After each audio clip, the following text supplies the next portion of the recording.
How to boil eggs. You need eggs and boiling water. I'll do mine eggs for 8 minutes and you will get medium eggs. If you do 6 minutes, you will get soft eggs, and hard is 10 minutes. Put your eggs gently in this hot water.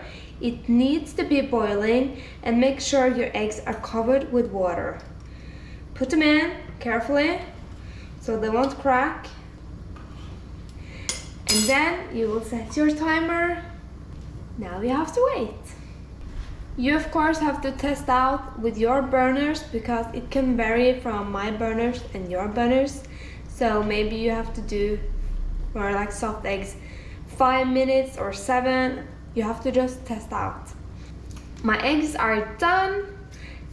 And if you liked my video, please like it, subscribe to my channel, and comment below if you would like me to show you something else. Bye!